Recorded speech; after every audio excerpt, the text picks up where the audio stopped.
সেই নির্ভয়ের ঘটনার স্মৃতি আবার ফিরে এলো। সেই একই বাসের মধ্যে একজন মহিলাকে অকথ্য অত্যাচার। অ্যাকচুয়ালি একজন মহিলা, সে হচ্ছে 3 সন্তানের মা। সে হচ্ছে ইয়ের থেকে মানে কাজ থেকে ফিরছিল। বাসে জিজ্ঞেস করতে যায় কোথায় যাবে। তাকে জোর করে তুলে নেওয়া হয় এবং তাকে হচ্ছে 2 ঘন্টা ধরে তার উপর অকথ্য অত্যাচার করে এবং ফেলে দেওয়া হয়। এই দিল্লির এই ঘটনা আজকে না, এর আগে কিছুদিন আগে একটা 3 বছরের মেয়ে, তার ওপরে স্কুলে যায় সে প্রথম, তার ওপরে মলেস্ট হয় সে, এবং পস্কো আইনে যে করেছে তাকে চিহ্নিত করা হয়।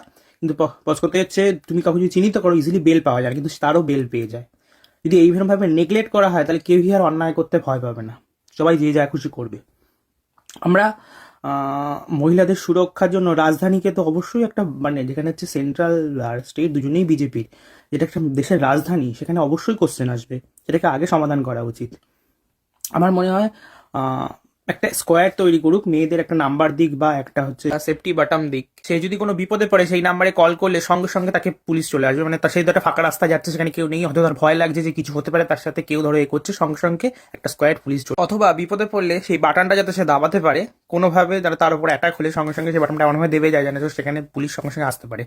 অথবা আমরা এই ব্রাজিলের নতুন একটা নিউ ওরা ওম্যান সেফটির জন্য করেছে, যেখানে প্রতিটা বাস স্ট্যান্ডে একটা করে স্ক্রিন দিয়ে দিয়েছে এবং সেখানে কথা বলছে ওম্যানদের সাথে। যদি কোনো প্রবলেম হয়, কোনো ফাঁকা জায়গা কেউ না থাকে, সঙ্গে সঙ্গে সেখানে তাকে প্রোটেকশন দিতে পারে এবং তাদের ভয়টাও কম লাগবে।